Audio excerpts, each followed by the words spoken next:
Hi dears, welcome to Edus academy.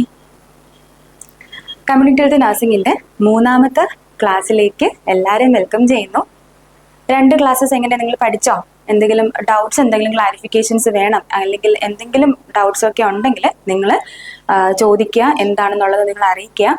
Okay, അപ്പോൾ നിങ്ങൾ പഠിച്ചിട്ടുണ്ടാവും എന്നുള്ളത് ആ ഒരു വിശ്വാസത്തോടു കൂടി മൂന്നാമത്തെ ക്ലാസ്സിലേക്ക് കടക്കുവാണ്. നമ്മൾ കമ്മ്യൂണിക്കബിൾ ഡിസീസസ് ആണ് ഡീൽ ചെയ്തുകൊണ്ടിരിക്കുന്നത്. മൂന്നാമത്തെ ക്ലാസ്സിലേക്ക് പോവുകയാണ്. കമ്മ്യൂണിക്കബിൾ ഡിസീസസ് ആണ് നമ്മൾ ഡീൽ ചെയ്യുന്നത്. കമ്മ്യൂണിറ്റിയിൽ തന്നെ ഇമ്പോർട്ടൻ്റ് ആയിട്ടുള്ള ടോപ്പിക്സ് ആണ് നമ്മൾ കവർ ചെയ്യുന്നത്. ഓക്കെ, അപ്പോൾ നിങ്ങൾ ഓർക്കേണ്ട കാര്യം എന്ന് പറയുന്നത്, നമ്മൾ ഡീറ്റെയിൽഡ് ആയിട്ടുള്ള ക്ലാസ്സസ് നിങ്ങൾക്ക് ഓഫർ ചെയ്യുന്നുണ്ട്, നിങ്ങൾക്ക് ക്ലാസ്സസ് എല്ലാം എടുത്തു തരുന്നുണ്ട്. പക്ഷേ നിങ്ങൾ നമ്മുടെ കൂടെ തന്നെ ഉണ്ടാവണം. ഓക്കെ, അപ്പോൾ എന്തെങ്കിലും സ്കിപ്പായിട്ടുണ്ട് എങ്കിൽ, ക്ലാസ്സസ് സ്കിപ്പായിട്ടുണ്ട് എങ്കിൽ എത്രയും വേഗം അത് കവർ ചെയ്ത്, പോർഷൻസ് കവർ ചെയ്തതിന് ശേഷം മാത്രം കണ്ടിന്യൂ ചെയ്ത് പോവുക. ഓക്കെ, നിങ്ങൾക്ക് പല ഷെഡ്യൂളായിരിക്കും, നിങ്ങളുടെ ജോലിയുടെ തിരക്കുകൾ ഉണ്ടായിരിക്കും, ഷെഡ്യൂളൊക്കെ തന്നെ ഡിഫറെൻ്റ് ആയിരിക്കും. എങ്ങനെയാണെങ്കിലും സമയം കണ്ടെത്തുക, പഠിക്കാനായിട്ട് സമയം കണ്ടെത്തുക. നമ്മുടെ ഹാർഡ് വർക്ക് കൊണ്ട് മാത്രമേ കാര്യമുള്ളൂ. ഓക്കെ, അല്ലാതെ ഇപ്പം നമുക്ക് ഇപ്പം ഇത്രയും എന്താണെങ്കിലും നമ്മൾ പഠിക്കാൻ വേണ്ടിയിട്ട് വന്നു, ജോയിൻ ചെയ്തു, അങ്ങനെയാണെങ്കിൽ എന്ത് ചെയ്യുക, നന്നായിട്ട് പഠിക്കുക, നന്നായിട്ട് ഹാർഡ് വർക്ക് ചെയ്തിട്ടേ കാര്യമുള്ളൂ. അല്ലാതെ നമുക്കിപ്പോൾ ഭാഗ്യം കൊണ്ടൊന്നും എന്ത് ചെയ്യില്ല, ഒരു ജോലി കിട്ടാനായിട്ട് സാധ്യത ഭയങ്കര കുറവാണ്. അപ്പം അതുകൊണ്ട് തന്നെ നമ്മൾ ഹാർഡ് വർക്ക് ചെയ്തിട്ടേ കാര്യമുള്ളൂ. ഹാർഡ് വർക്ക് ചെയ്യുമ്പോൾ എന്താ ചെയ്യേണ്ടത്, നമ്മൾ പഠിച്ച കാര്യങ്ങൾ നമുക്കറിയാം, ഒത്തിരി എക്സ്പീരിയൻസും കാര്യങ്ങളൊക്കെ ആയപ്പോൾ എന്ത് ചെയ്യുന്നു, നമുക്ക് പല കാര്യങ്ങളും പഠിച്ചത് മറന്നു പോകുന്നുണ്ട്, ഇല്ലേ? അപ്പോൾ എന്താ ചെയ്യേണ്ടത്, റിവൈസ് ചെയ്യുക. ഓക്കെ, അപ്പോൾ ഇന്ന് പഠിച്ച കാര്യങ്ങൾ നാളെ പുതിയൊരു കാര്യം പഠിക്കുന്നതിന് മുന്നേ എന്ത് ചെയ്യുക, റിവൈസ് ചെയ്തതിന് ശേഷം മാത്രം പുതിയ കാര്യങ്ങളിലേക്ക് പഠിക്കുക. ഇപ്പോൾ കമ്മ്യൂണിറ്റി ഹെൽത്ത് നഴ്സിംഗ് ആണെങ്കിൽ പോലും ഫസ്റ്റ് 2 ക്ലാസ്സിൽ പഠിച്ച കാര്യങ്ങൾ പഠിച്ച് തറവാക്കിയതിന് ശേഷം മാത്രം മൂന്നാമത്തെ ക്ലാസ്സിലേക്ക് നിങ്ങൾ കടക്കുക. ഓക്കെ, അപ്പോൾ എന്തെങ്കിലും ഡൗട്ട്സ് ഉണ്ടെങ്കിൽ നിങ്ങൾ ക്ലാരിഫൈ ചെയ്യാനായിട്ട് ശ്രദ്ധിക്കാം. ഓക്കെ, അപ്പോൾ നമുക്ക് ഇന്ന് കമ്മ്യൂണിക്കബിൾ ഡിസീസസ് തന്നെ കണ്ടിന്യൂ ചെയ്യാം.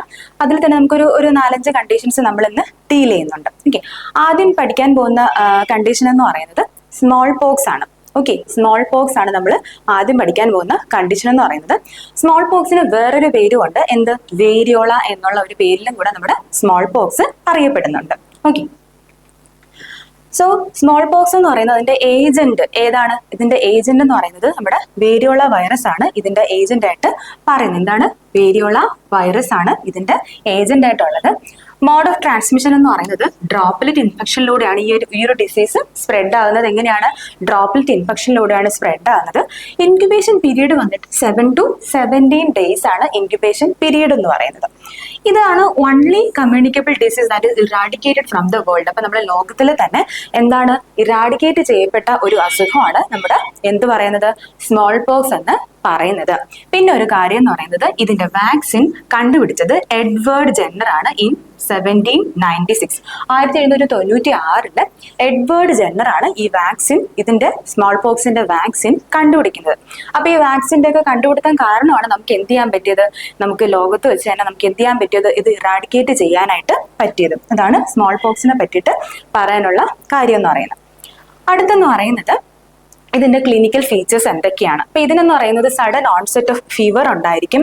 പിന്നെ എന്തുണ്ടായിരിക്കും, ഫീവർ, ഹെഡ് ഏക്ക്, അതുപോലെ ബാക്ക് ഏക്ക്, വോമിറ്റിങ് എല്ലാം ഇതിനുണ്ടായിരിക്കും. ഓക്കെ, എന്തൊക്കെയായിരിക്കും? പനി ഉണ്ടായിരിക്കും, തലവേദന ഉണ്ടായിരിക്കും, ബാക്ക് ഏക്ക്, നടുവേദന, വോമിറ്റിങ്, ഇതെല്ലാം തന്നെ നമ്മുടെ സ്മോൾ പോക്സിന് ഉണ്ടായിരിക്കും. 3rd day ഓഫ് ഫീവർ, പനി വന്ന് 3ാമത്തെ ദിവസം ടിപ്പിക്കൽ റാഷ് അപ്പിയർ ചെയ്യുന്നു. ആദ്യം ഫേസിലും പിന്നെന്താണ് ഫോറാമിലൊക്കെയാണ് ആദ്യം എന്തുണ്ടാവുന്നത്, റാഷസ് അപ്പിയർ ചെയ്യുന്നത്. എന്നിട്ട് റാഷ് എന്ന് പറയുന്നത് എന്താണ്, അതിന്റെ ഒരു ഫീച്ചർ എന്ന് പറയുന്നത് സെൻട്രിഫ്യൂഗൽ ഡിസ്ട്രിബ്യൂഷൻ ആണ്. ആദ്യം എങ്ങനെയാണ്, സെന്റർ ടു പെരിഫറി എന്നാണ് സെൻട്രിഫ്യൂഗൽ ഡിസ്ട്രിബ്യൂഷൻ കൊണ്ട് ഉദ്ദേശിക്കുന്നത്. എങ്ങനെയാണ്, ആദ്യം നമ്മുടെ ട്രങ്ക് ബോഡിയിലൊക്കെ അപ്പിയർ ചെയ്തതിന് ശേഷം പെരിഫറൽ ആയിട്ടുള്ള പാർട്ടിലേക്കൊക്കെ തന്നെ അത് ലീഡ് ചെയ്യുവാണ് ചെയ്യുന്നത്. സോ അതുകൊണ്ട് തന്നെ ഇതൊരു സെൻട്രിഫ്യൂഗൽ ഡിസ്ട്രിബ്യൂഷൻ ഉള്ള ഒരു റാഷ് ആണ് നമ്മുടെ എന്തിനുണ്ടാകുന്നത്, സ്മോൾ പോക്സിന് ഉണ്ടാകുന്നത്. പിന്നെ അബൻഡന്റ് ആയിട്ട് കാണപ്പെടുന്നത് ഫേസ്, ആംസ്, ലെഗ്സിലാണ് ഇത് അബൻഡന്റ് ആയിട്ട് കാണപ്പെടുന്നത്. അതിന്റെ റാഷ് കൂടുതലായിട്ട് കാണപ്പെടുന്നത് ഫേസ്, ആംസ്, ലെഗിലൊക്കെയാണ് കൂടുതൽ കാണപ്പെടുന്നത്. പിന്നെ പറയാനുള്ളതെന്ന് പറഞ്ഞാൽ ഇതൊരു ഡീപ് സീറ്റഡ് ആയിട്ടുള്ള firm and round well circumscribed rash ആണ്. അപ്പൊ ഡീപ് സീറ്റഡ് എന്ന് പറയുമ്പോഴത്തേക്ക് ഒരു ഡീപ്ലി റൂട്ടഡ് ആയിട്ടുള്ള ഒരു വൂണ്ട് ആണ്, ഫേം ആണ്, റൗണ്ട് ആണ്. അത് മാത്രമല്ല ഒരു പർട്ടിക്കുലർ ആ ഒരു പൊസിഷനിൽ മാത്രം ഒതുങ്ങി നിൽക്കുന്ന ഒരു വെൽ സർക്കംസ്ക്രൈബ്ഡ് ആയിട്ടുള്ള ഒരു റാഷ് ആണ് നമ്മുടെ ഈ സ്മോൾ പോക്സിന്റെ റാഷ് എന്ന് പറയുന്നത്. മനസ്സിലായിട്ടുണ്ടാവുമല്ലോ.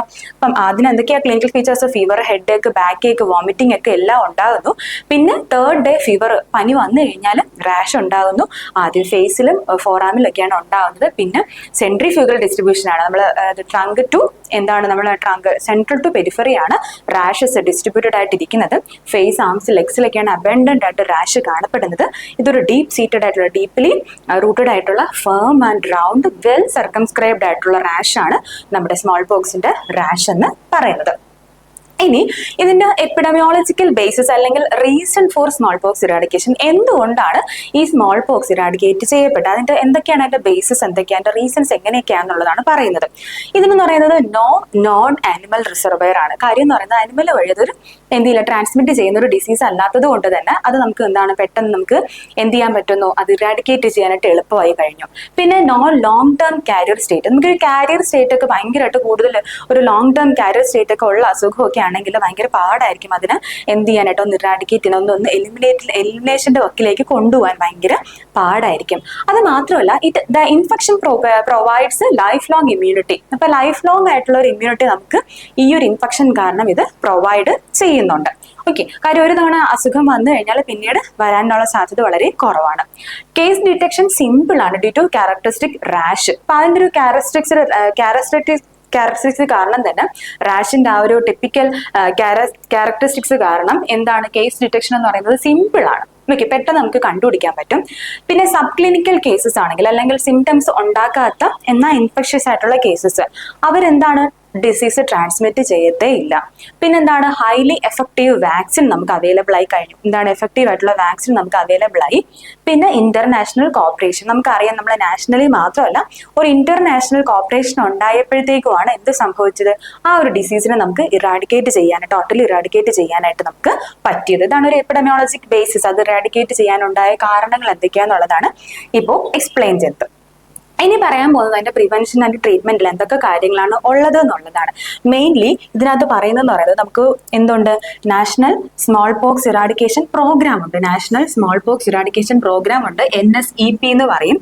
അത് മെയിൻലി വന്ന വർഷം എന്ന് പറയുന്നത് 1961 ആ ഒരു എന്ത് വന്നത്, പ്രോഗ്രാം വന്നത്. പിന്നെ ഓർക്കേണ്ട കാര്യം ലാസ്റ്റ് കേസ് ഇന്ത്യയിൽ റിപ്പോർട്ട് ചെയ്തത് 24 മെയ് 1975 അത് ബീഹാറിലാണ് എന്ത് ചെയ്തത്, ലാസ്റ്റ് കേസ് ഇന്ത്യയിൽ റിപ്പോർട്ട് ചെയ്തത്. എവിടെയാണ്, ബീഹാറിൽ മെയ് 24 1975 മെയ് 24 ബീഹാറിലാണ് ലാസ്റ്റ് കേസ് ഇന്ത്യയിൽ റിപ്പോർട്ട് ചെയ്യപ്പെട്ടത്. പക്ഷെ ലോകത്ത് വെച്ച് തന്നെ വേൾഡിൽ തന്നെ ലാസ്റ്റ് കേസ് എപ്പോഴാണ് റിപ്പോർട്ട് ചെയ്യപ്പെട്ടത്, 26 മെയ് 1975 1975 ഇന്ത്യയിൽ എന്ത് ചെയ്യപ്പെട്ടത്, ലാസ്റ്റ് കേസ് റിപ്പോർട്ട് ചെയ്യപ്പെട്ടതെങ്കിൽ 1977 വേൾഡിൽ വെച്ചിട്ട് ലാസ്റ്റ് കേസ് റിപ്പോർട്ട് ചെയ്യപ്പെട്ടത്. വേൾഡിൽ എവിടെയാണ്, സൊമാലിയയിലാണ് അവസാനത്തെ കേസ് റിപ്പോർട്ട് ചെയ്യപ്പെട്ടത്. പിന്നെ അടുത്ത് ഇമ്പോർട്ടൻ്റ് ആയിട്ട് ഓർത്തിരിക്കേണ്ട ഒരു ഡേറ്റ് എന്ന് പറയുന്നത് 5 July 1975 India was declared small pox free. ഇന്ത്യയിൽ എന്താണ്, എവിടാണ്, ഇന്ത്യയിൽ സ്മോൾ പോക്സ് ഫ്രീ ആയിട്ട് ഡിക്ലെയർ ചെയ്യപ്പെട്ടത് 5 ജൂലൈ 1975 1975 ജൂലൈ 5 ഇന്ത്യ ഡിക്ലെയർ ചെയ്തത് സ്മോൾ പോക്സ് ഫ്രീ ആയിട്ട്. ഇനി WHO global eradication of small pox declare ചെയ്തത് എന്നാണ്, 8 മെയ് 1980. അപ്പൊ ഈ 4 വർഷങ്ങളും ഡേറ്റും ഒന്നും മറക്കാതിരിക്കുക. നമുക്ക് പ്രീവിയസ് ക്വസ്റ്റ്യൻസ് ചോദിച്ചിട്ടുള്ളതാണ്. ഓക്കെ, അപ്പോൾ 8 മെയ് 1980 WHO ഡിക്ലെയർ ചെയ്തത് എന്താണ്, ഗ്ലോബലി സ്മോൾ പോക്സ് ഇറാഡിക്കേറ്റ് ചെയ്യപ്പെട്ടു എന്നുള്ളത് WHO ഡിക്ലെയർ ചെയ്യുന്നത് 8 മെയ് 1980 ഓക്കെ, അപ്പൊ ഇത്രയും ഇയർ മനസ്സിലായിട്ടുണ്ടാവുമല്ലോ. എന്തൊക്കെയാണ് നമുക്കുണ്ടായത്, ലാസ്റ്റ് കേസ് ആദ്യം national smallpox eradication programme India വന്ന വർഷം എന്നാണ് 1961 ഇന്ത്യയിൽ തന്നെ ലാസ്റ്റ് കേസ് വരുന്നത് എപ്പോഴാണ്, 24 മെയ് 1975 ബീഹാറിലാണ് ലാസ്റ്റ് കേസ് റിപ്പോർട്ട് ചെയ്യപ്പെട്ടത്. വേൾഡിൽ തന്നെ ലാസ്റ്റ് കേസ് വരുന്നത് 26 മെയ് 1977 സൊമാലിയയിലാണ്. പിന്നെ ഇന്ത്യ ഡിക്ലെയർ ചെയ്തത് സ്മോൾ പോക്സ് ഫ്രീ ആയിട്ട് ഇന്ത്യ ഡിക്ലെയർ ചെയ്തത് 5th July 1975 8th May 1980 WHO declare ചെയ്തത്. എന്താണ്? Global eradication, small pox globally eradicate ചെയ്യപ്പെട്ടു എന്നുള്ളത് WHO ഡിക്ലെയർ ചെയ്യുന്നത് 8th മെയ് 1980. ഇതാണ് നമ്മൾ പ്രിവെൻഷനിൽ പറയാൻ പറ്റിയ കാര്യങ്ങളെന്ന് പറയുന്നത്. അടുത്തെന്ന് പറയുന്നത് നമ്മൾ പോകുന്ന അടുത്ത കണ്ടീഷൻ എന്ന് പറയുന്നത് ചിക്കൻ പോക്സ്. ചിക്കൻ പോക്സിന് നമ്മൾ വേറൊരു പേരിലും കൂടെ അറിയപ്പെടുന്നു വേരിസെല്ല. അപ്പൊ നമ്മൾ സ്മോൾ പോക്സിന് വേറൊരു പേരിൽ അറിയപ്പെട്ടിട്ടുണ്ടായിരുന്നു. എന്താണ്? വേരിയോള അല്ലെ? വേരിയോളയാണ് സ്മോൾ പോക്സ് അറിയപ്പെടുന്ന പേര്. ചിക്കൻ പോക്സിന് എന്താ? വേരിസെല്ല എന്നാണ് നമ്മൾ ചിക്കൻ പോക്സിന് അറിയപ്പെടുന്ന പേര്. വേറൊരു പേരെന്താണ്? വേരിസെല്ല എന്ന് പറയുന്നു. ഇതിന്റെ ഏജന്റ് എന്ന് പറയുന്നത്, ഓക്കെ, നമ്മളിപ്പം ഡീൽ ചെയ്യുന്നതെന്ന് പറഞ്ഞാൽ എന്താണ്, ഇമ്പോർട്ടന്റ് ആയിട്ടുള്ള പോയിന്റ്സ് മാത്രമേ ഡീൽ ചെയ്യുന്നുള്ളൂ. ഇതിനകത്തൊന്നും ഒന്നും കളയാനില്ല, എല്ലാം പഠിക്കണം. ഒരു പോയിന്റ്സ് പോലും കളയാതെ കൃത്യമായിട്ട് പഠിക്കുക. ഓക്കെ, അത് നോക്കി ഓരോ പോയിന്റ് സഹിതം നോക്കി ഒന്നും വിട്ടുപോവാതെ പഠിക്കുക. ഓക്കെ, അപ്പൊ ഇമ്പോർട്ടന്റ് ആയിട്ടുള്ള കാര്യങ്ങൾ മാത്രമേ പറയുന്നുള്ളൂ. ഓക്കെ, അത് നിങ്ങൾ ഓർക്കുക. അതുകൊണ്ട് നമ്മൾ കണ്ടിന്യൂസ് ആയിട്ട് കുറെ ഡിസീസസ് നമ്മൾ വരുന്നുണ്ട് കേട്ടോ. അപ്പോൾ ഏജന്റ്, അപ്പൊ നമുക്ക് ഇവിടെ എന്ന് പറയുന്നത് ഏജന്റ് എന്ന് പറയുന്നത് എന്താണ്? ഏജന്റ് എന്താണ്?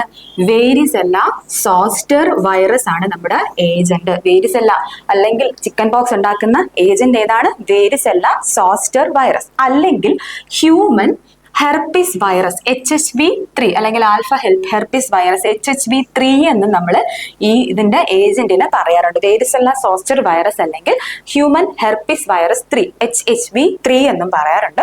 ഇതിന്റെ ട്രാൻസ്മിഷൻ എന്ന് പറയുന്നത് ഡ്രോപ്ലെറ്റ് ഇൻഫെക്ഷനിലൂടെയും ഫേസ് ടു ഫേസ് കോണ്ടാക്ടിലൂടെയും എന്തുണ്ട്? ഈ അസുഖം ട്രാൻസ്മിറ്റ് ചെയ്യപ്പെടുന്നുണ്ട്. പിന്നെ വേറൊരാളിലേക്ക് ഇത് എൻട്രി ചെയ്യുന്നത്, പോർട്ടൽ ഓഫ് എൻട്രി എന്ന് പറയുന്നത് നമ്മുടെ അപ്പർ റെസ്പിറേറ്ററി ട്രാക്ട് വഴി തന്നെയാണ് മറ്റൊരാളിലേക്ക് എൻ്റർ ആകുന്നത്. പിന്നെ ഇൻക്യുബേഷൻ പീരീഡ് എന്ന് പറയുന്നത് എത്രയാണ്?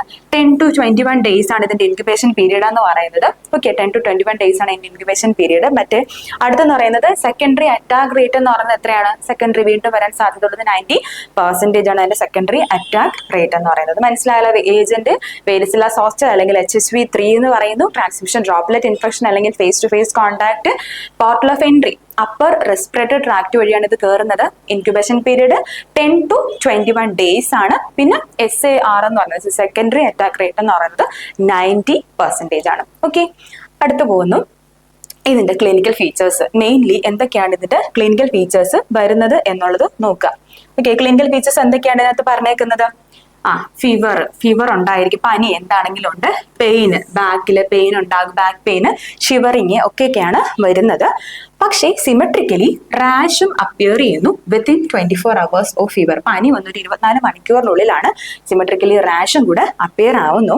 നമ്മൾ ഇതിനൊരു ടിപ്പിക്കലി പറയുന്ന ഒരു പേരാണ് ഡ്യൂ ഡ്രോപ്പ് റാഷസ് എന്ന് പറയുന്നത്. ഓക്കെ, ഡ്യൂ ഡ്രോപ്പ് റാഷസ് എന്നാണ് ഇതിനെ അറിയപ്പെടുന്നത്. അപ്പിയേഴ്സ് ഓൺ ഫ്ലെക്സർ സർഫസ് എന്ന് പറയുന്നത് നമ്മൾ ഈ ഒരു ഓപ്പൺ സർഫസസിലൊക്കെയാണ് ഫ്ലെക്സർ സർഫസ് എന്ന് പറയുന്നത്. ഇപ്പൊ ജോയിന്റ്സിന് ഓപ്പോസിറ്റ് ആയി കാണപ്പെടുന്ന ഓപ്പൺ സർഫസസിനെയാണ് ഫ്ലെക്സർ സർഫസ്. അവിടെയൊക്കെയാണ് കൂടുതലായിട്ട് ഇത് അപ്പിയർ ചെയ്യുന്നത്. ഇതെന്ന് പറയുന്നത് സെൻട്രിപെറ്റൽ ഇൻ ഡിസ്ട്രിബ്യൂഷൻ ആണ്. മറ്റേ നമ്മുടെ സ്മോൾ പോക്സ് സെൻട്രിഫ്യൂഗൽ ആയിരുന്നു ഡിസ്ട്രിബ്യൂഷൻ, സെന്റർ ടു പെരിഫറി ആയിരുന്നു. പക്ഷെ ഇവിടെ വന്നിട്ട് പെരിഫറി ടു സെന്ററിലേക്കാണ് ഡിസ്ട്രിബ്യൂഷൻ നടക്കുന്നത്, സെൻട്രിപെറ്റൽ ആണ്. പിന്നെ പാംസ് ഒന്നും തന്നെ അഫക്ട് ചെയ്യപ്പെടത്തില്ല, പാംസ് നോട്ട് അഫക്റ്റഡ്. പക്ഷെ സ്മോൾ പോക്സ് എന്ന് പറഞ്ഞാൽ ഡീപ്ലി റൂട്ടഡ് ആയിട്ടുള്ള ഒരു എന്താ പറയുന്നത് റാഷ് ആണ് പറയുന്നത്. പക്ഷെ ഇവിടെ എന്ന് പറയുന്നത് സൂപ്പർഫിഷ്യൽ ആയിട്ടുള്ള റാഷ് ആണ് നമ്മുടെ ചിക്കൻ പോക്സിൽ ഉണ്ടാകുന്നത്. ഒരു ഡീപ്ലി റൂട്ടഡ് ആയിട്ടുള്ള ഒരു റാഷ് അല്ല വരുന്നത്. പക്ഷെ എന്താണ്? സൂപ്പർഫിഷ്യൽ ആയിട്ടുള്ള റാഷ് ആണ് ഇതിന് സംഭവിക്കുന്നത്. ഫീവർ, പെയിൻ ഇൻ ബാക്ക് ഉണ്ടായിരിക്കും, പിന്നെ ഷിവറിങ് ഉണ്ടായിരിക്കും, symmetrical rash within 24 hours of fever symmetrical rash ഉണ്ടാവുന്നു. ഡ്യൂ ഡ്രോപ്പ് റാഷസ് എന്നാണ് അതിനെ അറിയപ്പെടുന്നത്. ഫ്ലെക്സർ സർഫസിലാണ് കൂടുതൽ അപ്പിയർ ചെയ്യുന്നത്. സെൻട്രിപെറ്റൽ ഇൻ ഡിസ്ട്രിബ്യൂഷൻ ആണ്. പാംസിന് അത് അഫക്ട് ചെയ്യത്തില്ല. റാഷ് എന്ന് പറയുന്നത് സൂപ്പർഫിഷ്യൽ റാഷ് ആണ്. ഓക്കെ, ഇനി എന്ന് പറയുന്നത് പ്ലിയോമോർഫിസം. എന്താണ് പ്ലിയോമോർഫിസം എന്ന് പറയുന്നത്? What do you mean by pleomorphism? Pleomorphism ഞാൻ കഴിഞ്ഞ ക്ലാസ്സിലും എക്സ്പ്ലെയിൻ ചെയ്ത ഒരു കണ്ടീഷനാണ്. All stage of rash at one time in the same area. ഒരു പർട്ടിക്കുലർ സെയിം ഏരിയയിൽ തന്നെ എന്തുണ്ടാവും? ഒരു റാഷിന്റെ പല സ്റ്റേജസ്, മാക്യൂൾ, ബാപ്യൂൾ, പെസ്റ്റ്യൂൾ, അങ്ങനെ പല സ്റ്റേജസ് ഓഫ് റാഷ് എന്ന് പറയുന്നത് സെയിം ഏരിയയിൽ തന്നെ എല്ലാ സ്റ്റേജ് റാഷും കാണപ്പെടുന്നതിനെയാണ് നമ്മൾ പ്ലിയോമോർഫിസം എന്ന് പറയുന്നത്. ഓക്കെ, ഇനി പറയാൻ പോകുന്നത് പീരിയഡ് ഓഫ് കമ്മ്യൂണിക്കബിലിറ്റി ആണ്. ഇതെന്ന് പറഞ്ഞാൽ 1 to 2 days before the appearance of rash and 4 to 5 days thereafter. Rash ഉണ്ടാകുന്നതിന് 1 to 2 days മുന്നേയും റാഷ് ഉണ്ടായി കഴിഞ്ഞ് 4 to 5 ദിവസത്തിന് ശേഷം ആ ഒരു ടൈമാണ് ഇത് സ്പ്രെഡ് ചെയ്യുന്ന ടൈം അല്ലെങ്കിൽ കമ്മ്യൂണിക്കബിലിറ്റി പീരീഡ് എന്ന് പറയുന്നത്. പിന്നെ പറയേണ്ട കാര്യം, ക്രസ്റ്റ് വൺസ് ഫോം ചെയ്ത് കഴിഞ്ഞാൽ പേഷ്യന്റ് എന്ന് പറയുന്നത് എന്താണ്, നോൺ ഇൻഫെക്ഷ്യസ് ആണ്. ക്രസ്റ്റ് ഫോം ചെയ്ത് കഴിഞ്ഞാൽ അത് പേഷ്യന്റ് ഇൻഫെക്ഷ്യസ് അല്ല, പേഷ്യന്റ് ഡിസീസസ് ട്രാൻസ്മിറ്റ് ചെയ്യാനായിട്ട് പറ്റത്തില്ല, നോൺ ഇൻഫെക്ഷ്യസ് ആണ്, patient become non infectious. Okay, പിന്നെ കൺജനൈറ്റലി ഇൻഫെക്ഷൻ ഉണ്ടാകുവാണ് എങ്കിൽ ഇറ്റ് കോസസ് മൈക്രോസെഫാലി. മൈക്രോസെഫാലി ഉണ്ടാക്കാനുള്ള സാധ്യത അതൊരു കോംപ്ലിക്കേഷൻ ആണ്. കൺജനൈറ്റൽ ഇൻഫെക്ഷൻ ഉണ്ടായി കഴിഞ്ഞാൽ മൈക്രോസെഫാലി ഉണ്ടാകാനുള്ള സാധ്യത വളരെ കൂടുതലാണ്. അതാണ് നമ്മുടെ ഇതിന്റെ ക്ലിനിക്കൽ ഫീച്ചേഴ്സിൽ ബാക്കി എക്സ്പ്ലെയിൻ ചെയ്യുന്നത്. പ്ലിയോമോർഫിസം ഓർക്കേണ്ട ഒരു കാര്യമാണ്. പിന്നെ period of communicability 1 to 2 days before the appearance of റാഷും 4 to 5 days thereafter. Okay, rash ഉണ്ടാകുന്നതിന് 1-2 ദിവസത്തിന് മുന്നേയും 4 to 5 ദിവസത്തിന് ശേഷം, റാഷ് ഉണ്ടായി 4 to 5 ദിവസത്തിന് ശേഷവും ഒക്കെയാണ് പീരീഡ് ഓഫ് കമ്മ്യൂണിക്കബിലിറ്റി. ക്രസ്റ്റ് ഉണ്ടായി കഴിഞ്ഞാൽ പേഷ്യന്റ് നോൺ ഇൻഫെക്ഷ്യസ് ആയിട്ട് മാറും. പിന്നെ കൺജനൈറ്റൽ ആയിട്ടുള്ള ഇൻഫെക്ഷൻ ആണെങ്കിൽ ഇറ്റ് കോസസ് മൈക്രോസെഫാലി. ഇതൊക്കെയാണ് ക്ലിനിക്കൽ ഫീച്ചേഴ്സ് എന്ന് പറയുന്നത്. പിന്നെ ഡയഗ്നോസിസ്, നമുക്ക് എങ്ങനെ ഇത് ഡയഗ്നോസ് ചെയ്യാനായിട്ട് പറ്റും, നമുക്ക് ഡിസീസിനെ എങ്ങനെ ഡയഗ്നോസ് ചെയ്യാൻ പറ്റും എന്നുള്ളതാണ് ഓർക്കേണ്ടത്. എങ്ങനെയാണ് diagnosis? Examination of the vesicle fluid under the electron microscope. Electron മൈക്രോസ്കോപ്പിലൂടെ നമ്മൾ നോക്കുമ്പോൾ വെസിക്കിളിൽ നിന്നുള്ള ഫ്ലൂയിഡ് എടുത്തിട്ട് ഇലക്ട്രോൺ മൈക്രോസ്കോപ്പിലൂടെ നോക്കുമ്പോഴത്തേക്കും ഇറ്റ് ഷോസ് എന്താണ്, റൗണ്ട് പാർട്ടിക്കിൾസ് ഉണ്ടാക്കുന്നു. ഇത് മോസ്റ്റ് റാപ്പിഡ് ആൻഡ് സെൻസിറ്റീവ് ആയിട്ടുള്ള ഒരു ടെസ്റ്റ് ആണ്. വെസിക്കിൾ ഫ്ലൂയിഡ് നമ്മൾ അണ്ടർ ഇലക്ട്രോൺ മൈക്രോസ്കോപ്പ് നോക്കുമ്പോൾ എന്താണ്, റൗണ്ട് പാർട്ടിക്കിൾ കാണപ്പെടുന്നതാണ് ഒരു ഡയഗ്നോസ്റ്റിക് മെഷർ എന്ന് പറയുന്നത്. പിന്നെ ലേറ്റന്റ് ആയിട്ടുള്ള ഇൻഫെക്ഷൻ, അല്ലെങ്കിൽ എന്താണ് ഡിസീസ് ഇങ്ങനെ ഡോർമെന്റ് ആയിട്ട്, അല്ലെങ്കിൽ ഏജന്റ് ഡോർമെന്റ് ആയിട്ട് പിന്നീട് അസുഖം ഉണ്ടാക്കുവാണ്. ലേറ്റന്റ് ആയിട്ടുള്ള ഇൻഫെക്ഷൻ ആണെങ്കിൽ അത് എന്ത് ചെയ്യുന്നു, സെൻസറി ഗാംഗ്ലിയെ, നമ്മുടെ അഡൾട്ടിലെ തന്നെയുള്ള സെൻസറി ഗാംഗ്ലിയെ തന്നെ ഇൻവോൾവ് ആയതിനു ശേഷം അത് ഷിംഗിൾസ് അല്ലെങ്കിൽ ഹെർപ്പിസ് സോസ്റ്റർ എന്നുള്ള ഒരു ഇൻഫെക്ഷനിലേക്ക് കൊണ്ടുപോകുകയാണ് ചെയ്യുന്നത്. അഡൾട്ട്സിൽ തന്നെ എന്താണ്, സെൻസറി ഗാംഗ്ലിയ ലേറ്റന്റ് ഇൻഫെക്ഷൻ ആണെങ്കിലാണ്, ലേറ്റന്റ് ഇൻഫെക്ഷൻ ആണ് എന്ത്, ഇറ്റ് കോസസ് എന്ത്, ഷിംഗിൾസ് ഓർ ഹെർപ്പിസ് സോസ്റ്റർ എന്ന് പറയും. ലേറ്റന്റ് ഇൻഫെക്ഷൻ എന്താണ്, സെൻസറി ഗാംഗ്ലിയയിൽ അഫക്ട് ചെയ്തിട്ട് അത് ഇൻവോൾവ് ആയതിനു ശേഷം ഷിംഗിൾസ് അല്ലെങ്കിൽ ഹെർപ്പിസ് സോസ്റ്റർ ഉണ്ടാകാൻ സാധ്യതയുണ്ട്. അതാണ് ലേറ്റന്റ് ആയിട്ടുള്ള ഇൻഫെക്ഷൻ എന്ന് പറയുന്നത്. ഓക്കെ, അപ്പൊ എന്താണ് ഡയഗ്നോസിസും അടുത്ത ലേറ്റന്റ് ഇൻഫെക്ഷനെ പറ്റിയിട്ടാണ് പറയുന്നത്. പിന്നെ കോംപ്ലിക്കേഷൻസ്, ഇതിന്റെ മെയിൻ കോംപ്ലിക്കേഷൻസ് എന്തൊക്കെയാണ്, റേസ് സിൻഡ്രോം ഉണ്ടാക്കുന്നുണ്ട്. റേസ് സിൻഡ്രോം എന്താണ്, എൻസെഫലോപ്പതിയും അതുപോലെ ഫാറ്റി ഡീജനറേഷൻ ഓഫ് ലിവറിനെയാണ് നമ്മൾ റേസ് സിൻഡ്രോം എന്ന് പറയുന്നത്. അതൊരു കോംപ്ലിക്കേഷൻ ആണ് നമ്മുടെ ചിക്കൻ പോക്സിന്റെ. പിന്നെ എൻസെഫലൈറ്റിസ് ഉണ്ടാക്കുന്നുണ്ട്, ന്യൂമോണിയ, ഇമ്മ്യൂണോ സപ്രസ്ഡ് ആയിട്ടുള്ള പേഷ്യൻസിന്, ഇമ്മ്യൂണിറ്റി കുറഞ്ഞിരിക്കുന്ന പേഷ്യൻസിന് എന്ന് പറയുന്നത് ന്യൂമോണിയ ഉണ്ടാക്കുന്നുണ്ട്. പിന്നെ എൻസെഫലൈറ്റിസും ഉണ്ടാകുന്നുണ്ട്. റേസ് സിൻഡ്രോം, എൻസെഫലൈറ്റിസ്, ന്യൂമോണിയ ഒക്കെയാണ് ഇതിന്റെ കോംപ്ലിക്കേഷൻ ആയിട്ട് പറയുന്നത്. പിന്നെ നമുക്ക് ഇതിനെ പ്രിവെന്റ് ചെയ്യാനുള്ള വാക്സിനെ പറ്റിയിട്ട് പറയാം. മെയിൻലി നമുക്ക് ലൈവ് ആയിട്ടുള്ള വാക്സിനും ഉണ്ട്, അതുപോലെ തന്നെ എന്താണ് ലൈവ് അറ്റന്യൂറ്റഡ് വാക്സിനും ഉണ്ട്. പിന്നെ അത് ക്വാഡ്രിവാലന്റ് വാക്സിനെ പറ്റിയിട്ടൊക്കെ പറയുന്നുണ്ട്. പിന്നെ വേരിസില്ല ഇമ്യൂണോഗ്ലോബുലിൻ വാക്സിൻ ഉണ്ട്. അപ്പൊ ലൈവ് അറ്റന്യൂറ്റഡ് വാക്സിൻ എന്ന് പറയുമ്പോഴത്തേക്ക് ഇതൊരു മോണോവാലന്റ് ആയിട്ടുള്ള വാക്സിനാണ്. മോണോവാലന്റ് ആയിട്ടുള്ള വാക്സിൻ നമ്മൾ ഒക്ക സ്ട്രെയിൻ എന്ന് പറയുന്നു. 0.5 ml സബ്ക്യൂട്ടേനിയസിനെയാണ് ലൈവ് ആയിട്ടുള്ള ലൈവ് അറ്റന്യൂറ്റഡ് മോണോവാലന്റ് വാക്സിൻ കൊടുക്കുന്നത്. സ്ട്രെയിൻ എന്ന് പറയുന്നത് ഒക്ക സ്ട്രെയിൻ ആണ്. 0.5 ml സബ്ക്യൂട്ടേനിയസിലാണ് കൊടുക്കുന്നത്, മോണോവാലന്റ്. ഇനി ക്വാഡ്രിവാലന്റ് ആയിട്ടുള്ള വാക്സിൻ ഇതിനുണ്ട്, അതിനെ നമ്മൾ MMRV എന്ന് പറയും. ക്വാഡ്രിവാലന്റ് ആയിട്ടുള്ള വാക്സിൻ ഉണ്ട്, MMRV എന്ന് പറയുന്നു. പിന്നെ കൊടുക്കുന്ന വേറൊരു വാക്സിൻ ആണ് varicella zoster immunoglobulin vaccine, VZIG. അതെന്ന് പറയുന്നത് നമ്മളിപ്പോ എക്സ്പോസ്ഡ് ആയി കഴിഞ്ഞിട്ട്, ഇപ്പൊ എന്താണെങ്കിലും നമുക്കൊരു ചിക്കൻ ബോക്സ് ഒരു പേഷ്യന്റ് ഒരു ഉണ്ട് എന്നുള്ളത് കണ്ടുപിടിച്ചു, അവരിൽ നമുക്ക് എക്സ്പോസ്ഡ് ആയി കഴിഞ്ഞിട്ടുള്ളവർക്ക് നമ്മൾ കൊടുക്കുന്ന വാക്സിൻ ആണ് varicella zoster immunoglobulin vaccine, VZIG എന്ന് പറയുന്നു. വിത്തിൻ 72 hours ഓഫ് എക്സ്പോഷർ നടന്നിട്ട് 72 hours ഓഫ് എക്സ്പോഷറിലാണ് നമ്മൾ mainly varicella zoster immunoglobulin vaccine കൊടുക്കുന്നത്. അതിന് എത്ര ml ആണ്, 1.25 to 5 ml IM ആയിട്ടാണ് അത് വാക്സിൻ കൊടുക്കുന്നത്. മെയിൻലി ഇതെന്ന് പറയുന്നത് റിസർവ് ചെയ്തിട്ടുണ്ട് ആർക്കൊക്കെയാണ്, ഇമ്മ്യൂണോ കോംപ്രമൈസ്ഡ് ആയിട്ടുള്ള കോണ്ടാക്ട്സ്. ഇപ്പം അക്യൂട്ട് കേസസ് ആയിക്കോട്ടെ, അക്യൂട്ട് കേസസ് പെട്ടെന്ന് ഉണ്ടാകുന്ന ഇമ്മ്യൂണോ കോംപ്രമൈസ്ഡ് ആയിട്ടുള്ള അല്ലെങ്കിൽ ഇമ്മ്യൂണോ സപ്രസ്ഡ് ആയിട്ടുള്ള കോണ്ടാക്ട്സ് ഉണ്ടെങ്കിലോ, അതുപോലെ ന്യൂ ബോൺ കോണ്ടാക്ട്സ് ഉണ്ടെങ്കിലോ അവർക്കൊക്കെയാണ് നമ്മൾ mainly varicella zoster immunoglobulin vaccine കൊടുക്കുന്നത്. Within 72 hours of exposure 1.25 to 5 ml IM ആണ് നമ്മൾ varicella zoster immunoglobulin vaccine provide ചെയ്യുന്നത്. ഇതാണ് ഇതിന്റെ ഒരു പ്രിവെൻഷൻ എന്ന് പറയുന്നത്. ഇനി അടുത്തു പോകുന്ന കണ്ടീഷൻ എന്ന് പറയുന്നത് ഇൻഫ്ലുവൻസ, അല്ലെങ്കിൽ നമ്മൾ എന്താണ് സ്വൈൻ ഫ്ലൂ എന്നൊക്കെ പറയുന്നത്. അപ്പം സ്വൈൻ ഫ്ലൂ, ഏവിയൻ ഫ്ലൂ ഒക്കെ വരുന്നുണ്ട്. അപ്പൊ ഇൻഫ്ലുവൻസയാണ് നമ്മൾ അടുത്തു പോകുന്ന കണ്ടീഷൻ എന്ന് പറയുന്നത്. ഇൻഫ്ലുവൻസയുടെ ഏജന്റ് എന്ന് പറയുന്നത് ഇൻഫ്ലുവൻസ വൈറസ്, ഇൻഫ്ലുവൻസ വൈറസ് ആണ് ഇൻഫ്ലുവൻസയുടെ ഏജന്റ് എന്ന് പറയുന്നത്. അത് തന്നെ 4 ടൈപ്സ് ഉണ്ട്, A, B, C, and D, അങ്ങനെ 4 ടൈപ്സ് ആണ് ഇതിന്റെ ഏജന്റ് വരുന്നതെന്ന് പറയുന്നത്. ഇതെന്ന് പറയുന്നത് ഒരു RNA വൈറസ് ആണ്. അതിന്റെ ഫാമിലി ഓർത്തോ മിക്സോ വൈറസ്, അല്ല ജീനസ് പറയുന്നത് ഓർത്തോ മിക്സോ വൈറസ് ആണ്. ആ ജീനസ് പറയുന്നത് RNA വൈറസ് ആണ്. ഒരു ഇൻഫ്ലുവൻസ വൈറസ് എന്ന് പറഞ്ഞാൽ ഒരു RNA വൈറസ് ആണ്. ഇനി ടൈപ്പ് എയും ബിയും ആണ് മെയിൻലി പാൻഡമിക് അല്ലെങ്കിൽ എപ്പിഡമിക് ആയിട്ടുള്ള ഇൻഫ്ലുവൻസ ഉണ്ടാക്കാനായിട്ടുള്ള സാധ്യത ഉള്ളത്.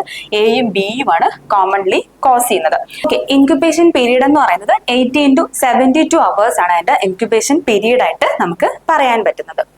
ഇനി അടുത്തെന്ന് പറയുന്നത് അതിന്റെ ട്രാൻസ്മിഷൻ എന്ന് പറയുമ്പോഴത്തേക്കും ഡ്രോപ്ലെറ്റ് ഇൻഫെക്ഷനിലൂടെയാണ് അത് ട്രാൻസ്മിറ്റ് ചെയ്യപ്പെടുന്നത്. ഡ്രോപ്ലെറ്റ് ഇൻഫെക്ഷൻ ആണ്. Influenza type A virus has 2 surface antigens. എന്തൊക്കെയാണ്? 2 സർഫസ് ആന്റിജൻ ആണ് ഇൻഫ്ലുവൻസ ടൈപ്പ് എക്കുള്ളത്. 2 സർഫസ് ആന്റിജൻ ആണ് ഉള്ളത്.